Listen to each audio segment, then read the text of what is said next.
السلام عليكم ورحمة الله وبركاته. الحمد لله رب العالمين والصلاة والسلام على رسوله الأمين وعلى آله وصحبه أجمعين ومن تبعهم بإحسان إلى يوم الدين أما بعد.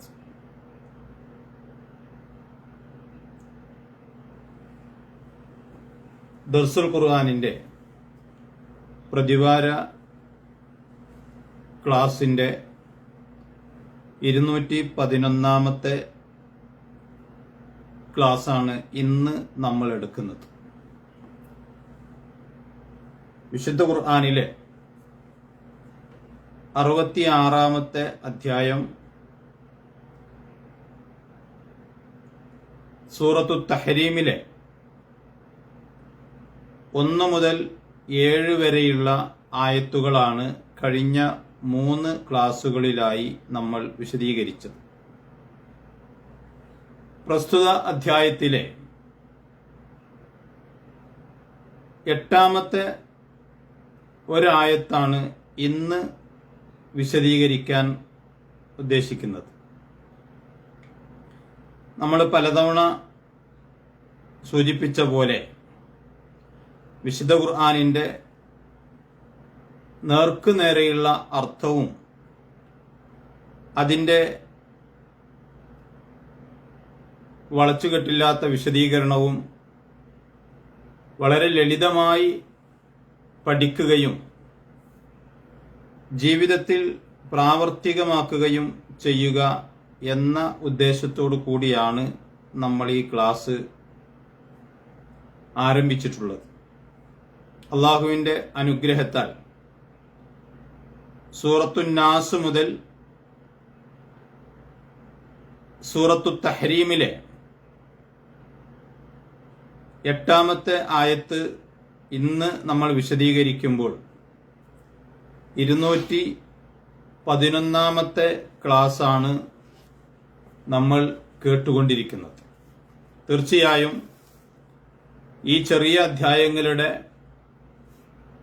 വിശദീകരണങ്ങളിൽ ഉൾക്കൊള്ളുന്ന കാര്യങ്ങളും നമ്മളുടെ ജീവിതത്തിന് അത്യാവശ്യമായി നമ്മൾ മനസ്സിലാക്കേണ്ട കാര്യങ്ങൾക്കും ഊന്നൽ നൽകിക്കൊണ്ടാണ് നമ്മൾ ഖുർആൻ വചനങ്ങളെ വിശദീകരിക്കുന്നത്. സൂറത്തു തഹരീമിലെ 8ാമത്തെ ആയത്തിലും നമ്മുടെ ജീവിതവുമായി ബന്ധപ്പെട്ട് അറിയേണ്ട, മനസ്സിലാക്കേണ്ട സുപ്രധാനമായ ചില കാര്യങ്ങൾ ഉണ്ട് എന്നത് ഇത് വിശദീകരിക്കുമ്പോൾ നമുക്ക് മനസ്സിലാകും. അഊദു ബില്ലാഹി മിനശ് ശൈത്വാനിർ റജീം. ബിസ്മില്ലാഹിർ റഹ്മാനിർ റഹീം. യാ അയ്യുഹല്ലദീന ആമനൂ തൂബൂ ഇലല്ലാഹി തൗബതൻ നസൂഹ. عسى ربكم أن يكفر عنكم سيئاتكم ويدخلكم جنات تجري من تحتها الأنهار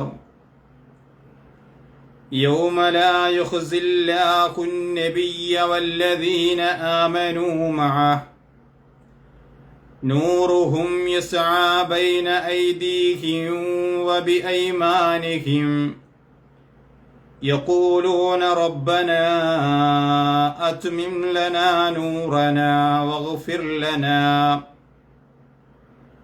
إنك على كل شيء قدير.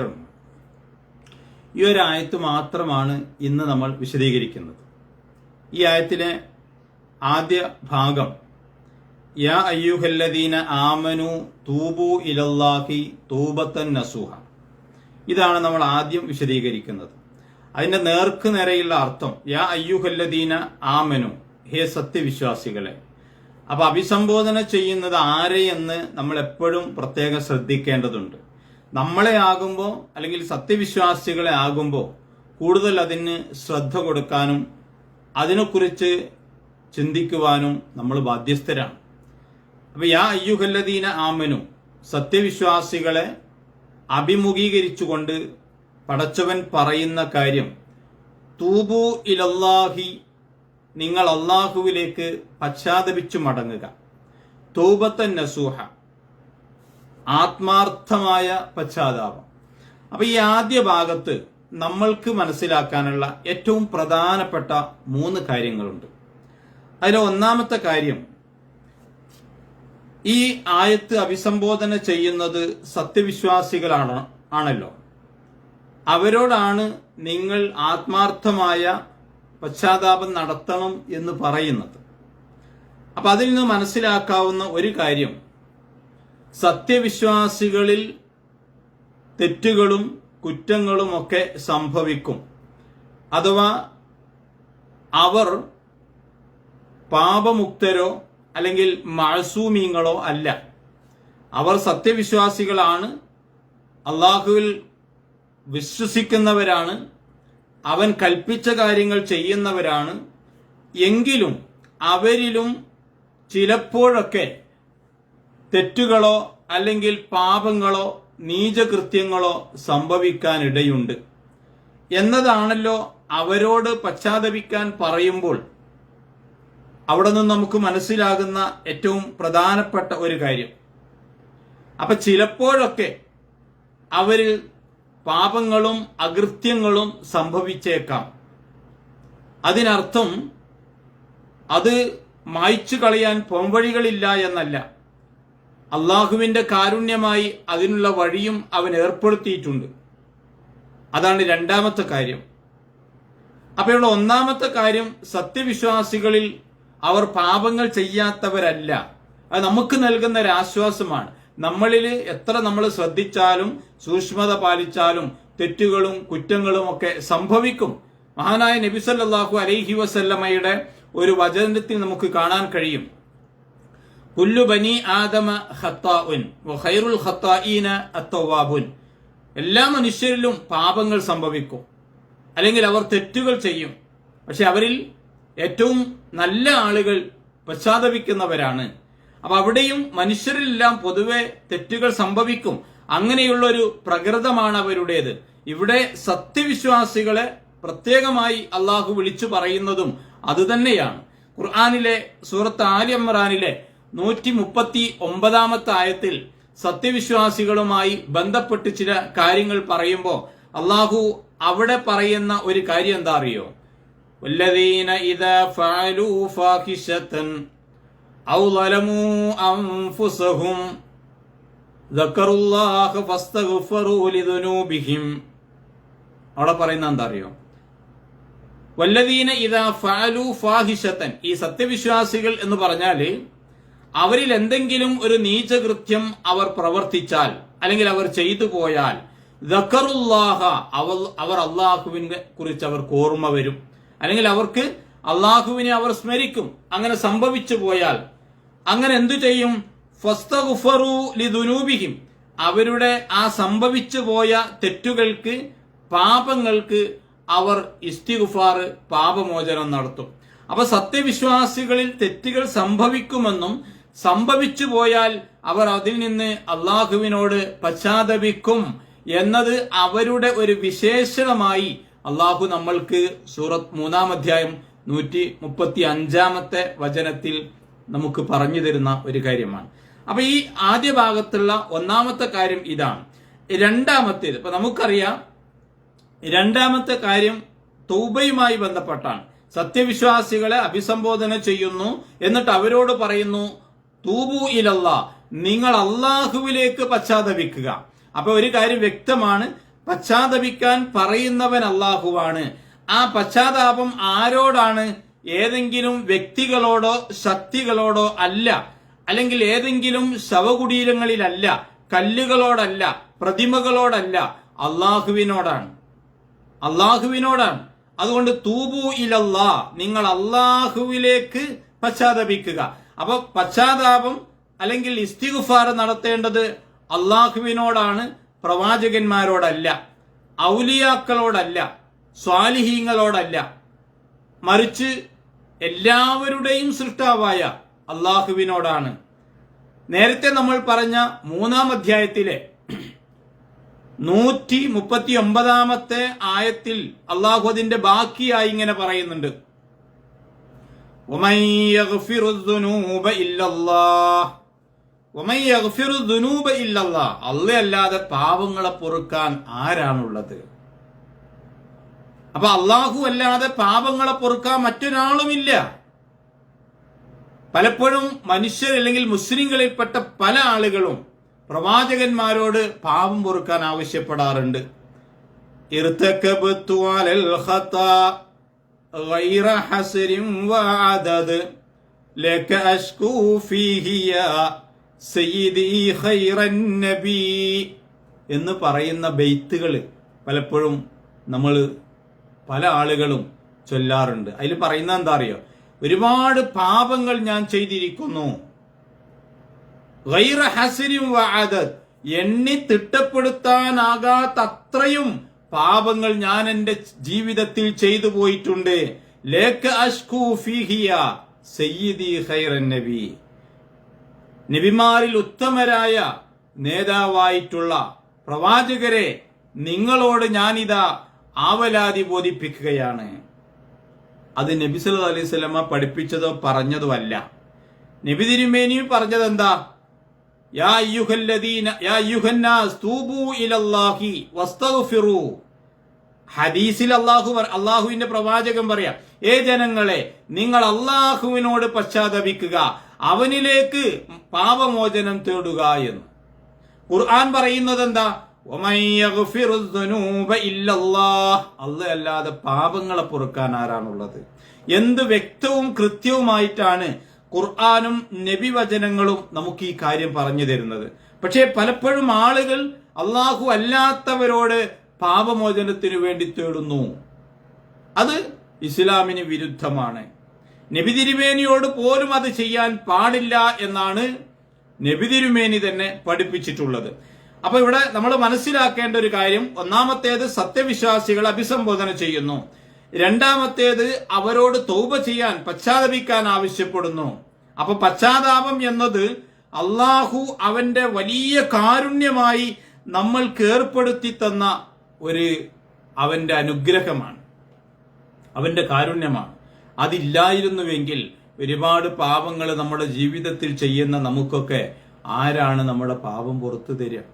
അപ്പൊ അള്ളാഹു മനുഷ്യരുടെ കഴിവുകേടും അറിഞ്ഞുകൊണ്ട് തന്നെ അവൻ ഏർപ്പെടുത്തിയതാണ് എന്ത്? തൗബ അല്ലെങ്കിൽ പശ്ചാത്താപം എന്നുള്ളത്. ഖുദ്സിയായ ഒരു ഹദീസിൽ അള്ളാഹു പറയുന്നതായി നബി തിരുമേനി നമ്മൾക്ക് പറഞ്ഞു തരാണ്. യഖൂലുല്ലാഹു തബാറക വ തആല, അള്ളാഹു ഇങ്ങനെ പറയുന്നു, എന്ത്? യാ ഇബ്ന ആദം ലൗ ബലഗതു ദുനൂബുക അനാന സമാഇ ثم استغفرتني لا تشركوا بي شيئا غفرت لك. ഹേ മനുഷ്യ, ആകാശം മുട്ടുവോളം, അങ്ങനെയാണ് ഹദീസിന്റെ പ്രയോഗം തന്നെ, അങ്ങനെയാണ് നമ്മൾ പറയല്ലോ, മാനം മുട്ടുവോളം. അതേപോലെ ആകാശം മുട്ടുവോളം പാപങ്ങൾ എന്ന് പറഞ്ഞാൽ എത്ര അധികം പാപങ്ങൾ നീ ചെയ്താലും, സുമ്മസ്തഗ്ഫർതനി, പിന്നീട് നീ എന്നോട് ഇസ്തിഗ്ഫാർ നടത്തുകയും ചെയ്താൽ, ഒരു കണ്ടീഷൻ, വലാ തുശ്രികൂ ബി ശൈഅ, എന്നിൽ യാതൊന്നിനെയും പങ്കു ചേർക്കാൻ പാടില്ല. അങ്ങനെയാണെങ്കിൽ ഗഫർതു ലക, ഞാൻ നിനക്ക് പുറത്തു തരും. ഇത് അള്ളാഹു പറഞ്ഞതായിട്ട് നബി തിരുമേനി നമുക്ക് പറഞ്ഞു തരികയാണ്. അപ്പൊ അള്ളാഹുവിനോട് തന്നെയാണ് പാപമോചനം തേടേണ്ടത്. അതോടൊപ്പം തന്നെ നമ്മുടെ ജീവിതത്തിൽ എന്തു പാപങ്ങൾ ചെയ്താലും, എത്ര അധികമാണെങ്കിലും അള്ളാഹുവിന്റെ കാരുണ്യം എല്ലാറ്റിനെയും അതിജയിക്കും എന്നാണ് നബി തിരുമേനി പഠിപ്പിച്ചത്. റഹ്മത്തി വസിഅത് കുല്ല ഷൈഇൻ, എന്റെ കാരുണ്യം എല്ലാറ്റിനും വിശാലമായിരിക്കും, അല്ലെങ്കിൽ അതിജയിക്കുന്നതാണ് എന്ന് പറഞ്ഞാൽ എല്ലാ പാപങ്ങളും പുറത്തു തരാൻ അള്ളാഹു തയ്യാറാണ്. നിങ്ങൾ എന്ത് ചെയ്താൽ മതി? നിങ്ങൾ അള്ളാഹുവിനോട് മാത്രം, അവനിൽ യാതൊന്നിനെയും പങ്കു ചേർക്കാതെ അവനോട് പശ്ചാത്തപിച്ചാൽ മതി, അവനോട് ഇസ്തിഗ്ഫാർ നടത്തിയാൽ മതി. നിങ്ങൾ ആരും പാപം ചെയ്യാത്തവരാണെന്നൊന്നും പടച്ചോൻ പറഞ്ഞിട്ടില്ല. പടച്ചോൻ പറഞ്ഞത് അവനാണല്ല നമ്മളെ സൃഷ്ടിച്ചവൻ, അവനാണല്ല നമ്മളെ കുറിച്ച് ഏറ്റവും അധികം അറിയുന്നവൻ, നമ്മുടെ കഴിവുകേടും അറിയുന്നവൻ അവനാണ്. അതുകൊണ്ട് തന്നെ നമ്മൾ മനസ്സിലാക്കേണ്ട ഒരു കാര്യം, തീർച്ചയായും അള്ളാഹു എന്തു ചെയ്യുന്നു? നമ്മുടെ അല്ലെങ്കിൽ നമ്മളെക്കുറിച്ച് ഏറ്റവും അധികം അറിയുന്നവനാണ്. അത് നമ്മൾ അറിയണം. എന്നിട്ട് അവനോട് പശ്ചാത്തപിക്കുക. ഈ ആയത്തിലെ ഈ ഭാഗത്തെ മൂന്നാമത്തെ ഒരു കാര്യം എന്താ അറിയോ? മൂന്നാമത്തെ കാര്യം ഇതിൽ പറഞ്ഞിട്ടുള്ളത്, പക്ഷെ നമ്മൾ ചെയ്യുന്ന തൗബത്തൻ നസൂഹ, ആത്മാർത്ഥമായ തൗബയായിരിക്കണം. ആത്മാർത്ഥമായ തൗബ. അതുകൊണ്ട് തന്നെ ആത്മാർത്ഥമായ തൗബ എന്ന് പറയുമ്പോൾ നമ്മുടെ തൗബ അതിന് ചില നിബന്ധനകളുണ്ട്. പല ക്ലാസ്സുകളിലും ആ കാര്യം വന്നിട്ടുള്ളതാണ്. അതുകൊണ്ട് തന്നെ നമ്മൾ എന്തു ചെയ്യുക? ആ കാര്യങ്ങൾ അഥവാ ആ ആത്മാർത്ഥമായ തൗബയായിരിക്കണം നമ്മൾ അള്ളാഹുവിനോട് നിർവഹിക്കേണ്ടത് എന്നതാണ് ഇവിടെ പ്രത്യേകം എടുത്തു പറഞ്ഞിട്ടുള്ള 3 കാര്യങ്ങൾ. അതാണ് ആ തൗബയുമായി ബന്ധപ്പെട്ട് അത് അള്ളാഹു സ്വീകരിക്കാനുള്ള നിബന്ധനകളായി പണ്ഡിതന്മാർ അത് കൺക്ലൂഡ് ചെയ്തത് 3 കാര്യങ്ങളാണ്. അതൊരു വ്യക്തിയുമായി ബന്ധപ്പെട്ടതാണെങ്കിൽ 4 കാര്യങ്ങളുമാണ്. അവന് ചെയ്തു പോയ തെറ്റിൽ അതിയായി ഖേദിക്കുക എന്നുള്ളതാണ്. അതേപോലെ തന്നെ ആ തെറ്റിലേക്ക് ഒരിക്കലും മടങ്ങാതിരിക്കുക എന്നതും, അതുപോലെ മേലാൽ അത് ചെയ്യുകയില്ലെന്ന ദൃഢനിശ്ചയം, അതുപോലെ തന്നെ ചെയ്ത കുറ്റത്തിൽ നിന്ന് പൂർണ്ണമായും മുക്തനാവുക, അതുപോലെ അത് അന്യനായ മറ്റൊരു വ്യക്തിയുമായി ബന്ധപ്പെട്ടതാണെങ്കിൽ, അയാളുടെ അവകാശവുമായി ബന്ധപ്പെട്ടതാണെങ്കിൽ അയാളോടും അതിന് മാപ്പ് ചോദിക്കുകയും അയാൾക്ക് എന്തെങ്കിലും ഇടപാടുകളുണ്ടെങ്കിൽ അത് കൊടുത്തു തീർക്കുകയും ചെയ്യുക. ഇതൊക്കെ ആ ആത്മാർത്ഥയുടെ ഭാഗമായിട്ട് നമ്മൾ മനസ്സിലാക്കേണ്ട കാര്യങ്ങളാണ്. അതോടൊപ്പം തന്നെ പിന്നീട് അതിൽ ഉറച്ചു നിൽക്കാതിരിക്കുക എന്ന് പറഞ്ഞാൽ ഖുർആൻ അത് എടുത്തു പറഞ്ഞിട്ടുള്ള ഒരു കാര്യമാണ്. വലം യുസിറു അലാ മാ ഫഅലു, അവർ പ്രവർത്തിച്ചതിൽ അറിവുള്ളവരായിരിക്കെ അവരതിൽ ഉറച്ചു നിൽക്കൂല, അവരിൽ നിന്ന് പിന്മാറും. ഇതാണ് ഈ പറഞ്ഞ ആദ്യ ഭാഗത്തുള്ള 3 കാര്യങ്ങൾ. ഇനി അതിന്റെ ബാക്കി അല്ലെങ്കിൽ അടുത്ത ഭാഗത്ത് അള്ളാഹു പറയുന്നത് എന്താ അറിയോ? അസാ റബ്ബുക്കും അൻ യുകഫിറ അൻകും സയ്യിആതികും വയുദ്ഖിലകും ജന്നാത്തിൻ തജ്രി മിൻ തഹ്തിഹൽ അൻഹാർ. ഇതിന്റെ നേർക്കുനേരുള്ള അർത്ഥം എന്താ അറിയോ? അങ്ങനെ നിങ്ങൾ ചെയ്താൽ, നേരത്തെ പറഞ്ഞതുപോലെയുള്ള നിങ്ങൾ അള്ളാഹുവിലേക്ക് ആത്മാർത്ഥമായ പശ്ചാത്തലം നടത്തിയാൽ, ആസാ റബ്ബുക്കും, നിങ്ങളുടെ റബ്ബ് എന്ത് ചെയ്തേക്കാം? അൻ യുകഫിറ അൻകും സയ്യിആതികും, നിങ്ങളുടെ പാപങ്ങൾ നിങ്ങൾക്ക് പുറത്തു തന്നേക്കാം. അസ എന്ന് പറഞ്ഞാൽ ആയേക്കാം. റബ്ബുക്കും, നിങ്ങളുടെ റബ്ബ്. അൻ യുകഫിറ അൻകും, നിങ്ങൾക്ക് പുറത്തു തന്നേക്കാം. സയ്യിആതികും, സയ്യിഅത്തുൻ എന്ന് പറഞ്ഞ പാപം. സയ്യിആതികും, നിങ്ങളുടെ പാപങ്ങൾ നിങ്ങൾക്ക് പുറത്തു തന്നേക്കാം. മാത്രമല്ല വയുദ്ഖിലകും, നിങ്ങളെ പ്രവേശിപ്പിക്കുകയും ചെയ്യും. പാപങ്ങൾ ചെയ്തവരോടാണ് ഈ പറയുന്നത്. അപ്പൊ നിങ്ങൾ പാപങ്ങൾ ചെയ്താലും നിങ്ങൾ എവിടെ പോകും? സ്വർഗത്തിൽ പോകും. പക്ഷെ നിങ്ങൾ എന്ത് ചെയ്യണം? ആ പാപങ്ങൾക്ക് ആത്മാർത്ഥമായി പശ്ചാത്തപിച്ചാൽ അള്ളാഹു അത് സ്വീകരിക്കുകയും നിങ്ങൾക്ക് പുറത്തു തരികയും ചെയ്യും. മാത്രമല്ല വയുദ്ഖിലകും ജന്നാത്തിൻ, സ്വർഗത്തോപ്പുകളിൽ നിങ്ങൾ അവൻ പ്രവേശിപ്പിക്കുകയും ചെയ്യും. ഏതാണ് ആ സ്വർഗത്തോപ്പ്? തജ്രി മിൻ തഹ്തിഹൽ അൻഹാർ, താഴ്ഭാഗത്തൂടെ അരുവികൾ ഒഴുകുന്ന ആ സ്വർഗത്തോപ്പുകളിൽ അവൻ നിങ്ങളെ പ്രവേശിപ്പിക്കുകയും ചെയ്യും. എന്ത് കൃത്യമായിട്ടും വ്യക്തമായിട്ടുമാണ് അള്ളാഹു നമ്മൾക്ക് പറഞ്ഞിരുന്നത്. ഒരവ്യക്തതയുമില്ലല്ലോ, ഒരു വളച്ചുകെട്ടുമില്ലല്ലോ. അതാണ് ഞാൻ പറഞ്ഞത്, ഈ ഖുർആൻ ഇങ്ങനെ നേർക്ക് നേരെ അതിന്റെ അർത്ഥവും വളച്ചുകെട്ടില്ലാതെ നമ്മൾ പഠിക്കുക എന്നുള്ളത് തന്നെയാണ് ഈ ദർസുൽ ഖുർആനിന്റെ ഏറ്റവും പ്രധാനപ്പെട്ട ഉദ്ദേശം. അത് നമ്മുടെ ജീവിതത്തിൽ പകർത്തുക, അത് അറിഞ്ഞുകൊണ്ട് പ്രവർത്തിക്കുക. അതുകൊണ്ട് തന്നെയാണ് ഇവിടെ അള്ളാഹു പറയുന്നുണ്ടല്ലോ, അവന്റെ കാരുണ്യം എത്രമാത്രം വിശാലമായിരിക്കുന്നു എന്ന് ഒന്നുകൂടെ ഈ ആയത്ത് വ്യക്തമാക്കുന്നുണ്ട്. കാരണം നമ്മുടെ പാപങ്ങൾ പുറത്തു തരും എന്ന് മാത്രമല്ല പറഞ്ഞത്, അത് തന്നെ അവന്റെ കാരുണ്യത്തിന്റെ ഭാഗം. രണ്ടാമത് എന്ത് ചെയ്യുന്ന പറഞ്ഞേ? വയുദ്ഖിലകും ജന്നാത്തിൻ തജ്രി മിൻ തഹ്തിഹൽ അൻഹാർ, താഴ്ഭാഗത്തുകൂടെ അരുവികൾ ഒഴുകുന്ന ആ സ്വർഗത്തോപ്പുകളിൽ അവൻ നിങ്ങളെ പ്രവേശിപ്പിക്കുകയും ചെയ്യും. ഇനി ഇതേ കാര്യം തന്നെ പറഞ്ഞ ഖുർആനിലെ മറ്റൊരു അധ്യായം സൂറത്ത് ഫുർഖാനിൽ ഒരു കാര്യം കൂടെ അള്ളാഹു ഇതിനോട് ചേർത്ത് പറയുന്നുണ്ട്, കൂട്ടിച്ചേർക്കുന്നുണ്ട്. അതെന്താ? ഫഉലൈക യുബദ്ദിലുല്ലാഹു സയ്യിആതിഹിം ഹസനാത്ത് വകാനല്ലാഹു ഗഫൂറർ റഹീമാ. അവിടെ അള്ളാഹു പറഞ്ഞു, ഇപ്പൊ ഇവിടെ പറഞ്ഞാൽ നിങ്ങളുടെ പാപങ്ങൾ പുറത്തു തരും, നിങ്ങളെ സ്വർഗത്തിൽ പ്രവേശിപ്പിക്കും. അവിടെ പറഞ്ഞത് മറ്റൊരു കാര്യം എന്താ അറിയോ? ഫഉലൈക യുബദ്ദിലുല്ലാഹു സയ്യിആതിഹിം ഹസനാത്ത്.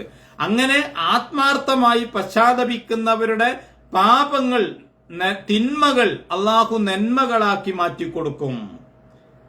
ആ പറഞ്ഞതിന്റെ അർത്ഥം എന്താ അറിയോ? അവൻ ചെയ്ത കുറ്റങ്ങളൊക്കെ അവന് നന്മയാക്കും എന്നല്ല.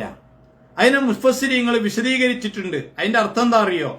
അതിന്റെ അർത്ഥം അവന്റെ ആ പശ്ചാത്തപിച്ചു വരുന്ന അവന്റെ പാപങ്ങൾ പൊറുക്കുക മാത്രമല്ല, അവൻ അതിനെ നന്മകളാക്കി മാറ്റി കൊടുക്കുമെന്ന് വാഗ്ദാനം ചെയ്യുന്നു. ആ പറഞ്ഞതിന്റെ ഉദ്ദേശം എന്താണ്? അതെല്ലാം അവന്റെ കാരുണ്യത്തെയാണ് സൂചിപ്പിക്കുന്നത്. നോക്കൂ നിങ്ങൾ. അപ്പൊ അതുകൊണ്ട് ഉദ്ദേശിക്കുന്നത് തിന്മകളെ നന്മകളാക്കി മാറ്റും എന്നല്ല, മറിച്ച് ആ ചെയ്ത പാപങ്ങൾക്ക് പുണ്യഫലം ലഭിക്കുമെന്നുമല്ല, മറിച്ച് എന്താണ്? അവയ്ക്ക് നിശ്ചയിക്കപ്പെട്ട ശിക്ഷ, ആ ശിക്ഷ അള്ളാഹു ഒഴിവാക്കി കൊടുക്കും. അതെന്നെ ഒരു പ്രതിഫലമാണല്ലോ. ഇപ്പൊ ഞാനൊരു കുറ്റം ചെയ്ത് ആ കുറ്റത്തിന് ഞാൻ മാപ്പ് ചോദിച്ചിട്ടില്ലെങ്കിൽ ആ കുറ്റം എന്റെ ശിക്ഷ ഞാൻ എന്ത് ചെയ്യേണ്ടി വരും? അനുഭവിക്കേണ്ടി വരും. എന്നാൽ ഞാൻ മാപ്പ് ചോദിച്ചാലോ, അള്ളാഹുവിനോട് തൗബ ചെയ്താലോ, അള്ളാഹു ആ ശിക്ഷ എനിക്ക് ഒഴിവാക്കി തരിക എന്നുള്ളത് യഥാർത്ഥത്തിൽ ആ തിന്മയെ നന്മയാക്കി മാറ്റലാണ്. അതല്ലാതെ അവൻ ചെയ്ത മദ്യപാനം എന്ന തിന്മയെ ഒരു നന്മയാക്കി മാറ്റി കൊടുക്കല്ല, മറിച്ച് അവൻ ചെയ്ത ആ തിന്മയുടെ കുറ്റം, അതിന്റെ ശിക്ഷ അവൻ അള്ളാഹു എന്തു ചെയ്യും? ഒഴിവാക്കി കൊടുക്കും. അതവൻ പശ്ചാത്തപിച്ചതിനുള്ള പ്രതിഫലമാണ്. അതാണ് പറഞ്ഞതിന്റെ അർത്ഥം. അപ്പം നമ്മൾ തെറ്റ് ചെയ്താൽ കൂടുതൽ അള്ളാഹു നമുക്ക് പ്രതിഫലം തരികയാണ് ഒരർത്ഥത്തിൽ ഇതിനെക്കുറിച്ച് ചിന്തിക്കുമ്പോൾ മനസ്സിലാകുന്നത്. കാരണം എന്താ അറിയോ? നമ്മുടെ ജീവിതത്തിൽ തെറ്റ് ചെയ്യുക എന്നതല്ല, തെറ്റ് ചെയ്തു പോയാൽ നമ്മൾ അള്ളാഹുവിനോട് പശ്ചാത്തപിച്ചാൽ അള്ളാഹു ഇപ്പറഞ്ഞ കാര്യങ്ങളൊക്കെ നമുക്ക് ചെയ്തു തരും. നമ്മുടെ ആ പശ്ചാത്താപം അള്ളാഹു സ്വീകരിക്കും, നമ്മുടെ പാപങ്ങൾ മായ്ച്ചു നൽകും. അതുപോലെ തന്നെ വിശാലമായ അരുവികൾ ഒഴുകുന്ന സ്വർഗത്തോപ്പുകളിൽ നമ്മളെ പ്രവേശിപ്പിക്കും. മാത്രമല്ല നമ്മൾ ചെയ്ത തെറ്റിന്റെ ആ ശിക്ഷ നമ്മൾക്ക് ഒഴിവാക്കി തരികയും ചെയ്യും. നോക്കൂ നിങ്ങൾ, ഇതാണ് അള്ളാഹുവിന്റെ കാരുണ്യം എന്ന് പറയുന്നത്. മാത്രമല്ല ഇങ്ങനെയുള്ള സത്യവിശ്വാസികൾക്ക് പരലോകത്ത് ലഭിക്കാനിരിക്കുന്ന മറ്റൊരു പ്രധാനപ്പെട്ട കാര്യം കൂടെ ഈ ആയത്തിന്റെ അവസാന ഭാഗത്ത് പറയുന്നുണ്ട്. അതെന്താണെന്ന് നോക്കാം. يوم لا يخزي الله النبي والذين آمنوا معه نورهم يسعى بين أيديهم وبأيمانهم. പരലോകത്ത് പ്രവാചകന്മാരെയും അല്ലെങ്കിൽ നബിയെയും സത്യവിശ്വാസികളെയും അപമാനിക്കാത്ത ദിവസം. കാരണം എന്താ? അവര് സത്യവിശ്വാസികളാണ്, അവർക്ക് യാതൊരു നിന്ദ്യതയും ഉണ്ടാവുകയില്ല. അങ്ങനെയുള്ള ആ ദിവസം അള്ളാഹു എന്തു ചെയ്യുന്നറിയോ? സത്യവിശ്വാസികൾക്കും ഒരു ഖുർആൻ സൂറത്ത് ഹദീദിലും ഈ കാര്യം പറയുന്നുണ്ട്. സത്യവിശ്വാസികൾക്ക് അള്ളാഹു പ്രകാശം നൽകും. നൂറുഹും, ആ പ്രകാശത്തിൽ ആ പ്രകാശത്തിൽ അവരിങ്ങനെ, അല്ലെങ്കിൽ ആ പ്രകാശം സഞ്ചരിക്കും. അവരുടെ മുൻഭാഗത്തിലൂടെയും അതുപോലെ തന്നെ അവരുടെ പാർശ്വഭാഗങ്ങളിലൂടെ അല്ലെങ്കിൽ അവരുടെ മറ്റു ഭാഗങ്ങളിലൂടെയും ഒക്കെ ആ പ്രകാശം സഞ്ചരിക്കും. അപ്പൊ ഈ പ്രകാശവുമായി ബന്ധപ്പെട്ട് സൂറത്തു ഹദീദിലും അള്ളാഹു ചില കാര്യങ്ങൾ പറഞ്ഞിട്ടുണ്ട്.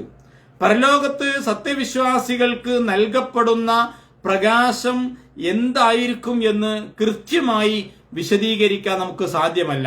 എന്നാൽ ഖുർആനിലെ ചില സ്ഥലങ്ങളിലും പല ഹദീസ് അല്ലെങ്കിൽ നബിവചനങ്ങളിലുമൊക്കെ സത്യവിശ്വാസികൾക്ക് പരലോകത്ത് ലഭിക്കാനിരിക്കുന്ന പലവിധത്തിലുള്ള പ്രകാശത്തെ കുറിച്ച് പറഞ്ഞിട്ടുണ്ട്. ഇപ്പൊ ഖുർആനിൽ തന്നെ ഒരു സ്ഥലത്ത് പറഞ്ഞത്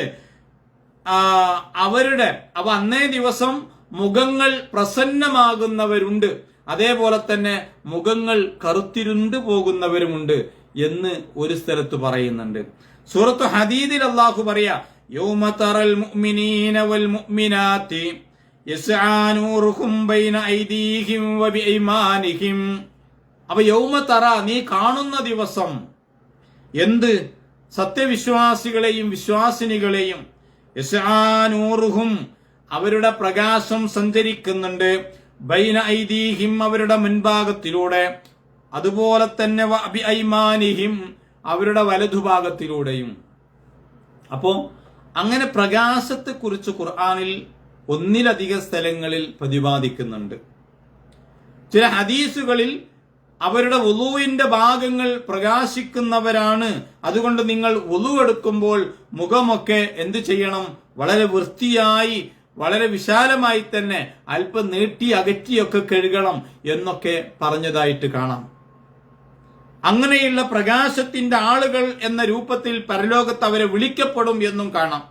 ഇങ്ങനെ വ്യത്യസ്തമായ രീതിയിൽ പരലോകത്ത് സത്യവിശ്വാസികൾക്ക് ലഭിക്കാനിരിക്കുന്ന പ്രകാശത്തെ കുറിച്ച് പറഞ്ഞിട്ടുണ്ട്.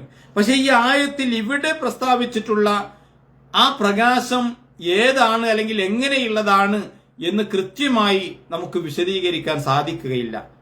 എന്നാൽ പരലോകത്ത് സത്യവിശ്വാസികൾക്കും സത്യനിഷേധികൾക്ക് അല്ലെങ്കിൽ കപടവിശ്വാസികൾക്കും അള്ളാഹു പ്രകാശം നൽകുമെന്നും ആ സത്യവിശ്വാസികൾ അവരുടെ പ്രകാശം കൊണ്ട് വളരെ സുന്ദരമായി നടന്നുപോയി സിറാത്ത് എന്ന് പറയുന്ന നരകത്തിന്റെ മുകളിൽ സ്ഥാപിക്കപ്പെട്ട പാലത്തിലൂടെ സഞ്ചരിക്കുമെന്നൊക്കെ ഹദീസുകളിൽ കാണാൻ കഴിയും. എന്നാൽ കപടവിശ്വാസികൾക്ക് നൽകപ്പെട്ട പ്രകാശം അള്ളാഹു തിരിച്ചെടുക്കുമെന്നും ചില റിപ്പോർട്ടുകളിൽ കാണാം. അങ്ങനെ അവർക്ക് പിന്നീട് പ്രകാശമുണ്ടാവുകയില്ല. ആ സന്ദർഭങ്ങളിൽ അവർക്ക് പ്രകാശം നഷ്ടപ്പെട്ടു പോകുമ്പോ അവരെന്തു ചെയ്യും? അവര് സത്യവിശ്വാസികളോട് പറയുമത്രേ, എന്ത്? ഉൻദുറൂന നക്തബിസു മിൻ നൂരിക്കും, നിങ്ങൾ ഞങ്ങളെ ഒന്ന് നോക്കുവിൻ, നിങ്ങളുടെ പ്രകാശത്തിൽ നിന്ന് ഞങ്ങളും സ്വീകരിച്ചു കൊള്ളട്ടെ എന്ന് കപടവിശ്വാസികൾ അന്ധതയിൽ അകപ്പെട്ട് നട്ടം തിരിയുന്ന സന്ദർഭത്തിൽ അവർ പറയുമെന്ന് ഖുർആൻ പറയുന്നുണ്ട്. അപ്പൊ അതുകൊണ്ട് തന്നെ ഈ പ്രകാശത്തിന്റെ കൃത്യമായൊരു വിശദീകരണം നമുക്ക് അറിയില്ലെങ്കിലും ഇങ്ങനെയൊക്കെ അവിടെ ഉണ്ട് എന്നുള്ളത് ഖുർആൻ നമുക്ക് വ്യക്തമാക്കി തരുന്ന കാര്യങ്ങളാണ്. ഇതിന്റെ അവസാനത്തിൽ അള്ളാഹു പറയാട്ടോ, യഖൂലൂന റബ്ബനാ അത്മിം ലനാ നൂറനാ വഗ്ഫിർ ലനാ ഇന്നക അലാ കുല്ലി ഷൈഇൻ ഖദീർ. ഈ ആയത്ത് അവസാനിക്കും അള്ളാഹു പറയുന്ന കാര്യം, ഈ സന്ദർഭത്തിൽ പരലോകത്ത് സത്യവിശ്വാസികൾ ഈ പ്രകാശം നൽകപ്പെടും, ആ പ്രകാശത്തിലൂടെ അവർ സഞ്ചരിക്കുമല്ലോ. അപ്പോ കപടവിശ്വാസികൾ ഈ സത്യവിശ്വാസികളോട് പറയും, നിങ്ങൾ ഞങ്ങളെ ഒന്ന് നോക്കുവിൻ, നിങ്ങളുടെ പ്രകാശത്തിലൂടെ ഞങ്ങൾ സഞ്ചരിച്ചു കൊള്ളട്ടെ എന്ന്. പക്ഷെ അതിനവർക്ക് സാധിക്കുകയില്ല. മാത്രമല്ല അവര് പറയും എന്ത്? ഈ സത്യവിശ്വാസികൾ ആ സമയത്ത് ഇങ്ങനെ പറയും, റബ്ബനാ അത്മിം ലനാ നൂറനാ, പടച്ചവനെ ഞങ്ങൾക്ക് ഞങ്ങളുടെ പ്രകാശം നീ പൂർത്തീകരിച്ചു തരണമേ എന്നവർ അള്ളാഹുവിനോട് ആവശ്യപ്പെടും. മാത്രമല്ല വഗ്ഫിർ ലനാ, നീ ഞങ്ങൾക്ക് പുറത്തു തരികയും ചെയ്യണമേ എന്ന്. ഇന്നക അലാ കുല്ലി ഷൈഇൻ ഖദീർ, നീ എല്ലാറ്റിനും കഴിവുള്ളവനാണല്ലോ. മഹാനായ ഇമാം ഖതാദയെ പോലെയുള്ള ആളുകൾ ഇതിനെ വിശദീകരിച്ചപ്പോൾ പറഞ്ഞിട്ടുള്ള ഒരു കാര്യം, യഥാർത്ഥത്തിൽ ഈ സത്യനിഷേധികളുടെ പ്രകാശം അല്ലെങ്കിൽ കപടവിശ്വാസികളുടെ പ്രകാശം നഷ്ടപ്പെട്ടു പോകുമ്പോൾ സത്യവിശ്വാസികൾ അള്ളാഹുവിനോട് പ്രാർത്ഥിക്കുകയാണ്, അള്ളാഹുവെ ഞങ്ങളുടെ പ്രകാശം ഞങ്ങൾക്ക് നീ നിലനിർത്തി തരികയും പൂർത്തീകരിച്ചു തരികയും ചെയ്യണമേ എന്ന്. ആ പ്രകാശത്തിലാണ് അവർ വിജയത്തിലേക്ക് നടന്നു പോവുക. തീർച്ചയായും ഈ പ്രകാശം ഏറെ ആവശ്യമായിട്ടുള്ളവരാണ് നമ്മളെന്ന് മനസ്സിലാക്കി ഈ ഒരു ആയത്ത് നമ്മൾ ഇന്ന് വിശദീകരിച്ചപ്പോൾ അതിൽ പറഞ്ഞ കാര്യങ്ങളൊക്കെ വളരെ കൃത്യമായി നമ്മൾ മനസ്സിലാക്കുക, അതിനുവേണ്ടി പ്രവർത്തിക്കുക. അള്ളാഹു അനുഗ്രഹിക്കുമാറാവട്ടെ. ഇൻഷാ അല്ലാഹ് ബാക്കി ആയത്തുകൾ അടുത്ത ക്ലാസ്സിൽ വിശദീകരിക്കാം. അസ്സലാമു അലൈക്കും വറഹ്മത്തുള്ളാഹി വബറകാതുഹു.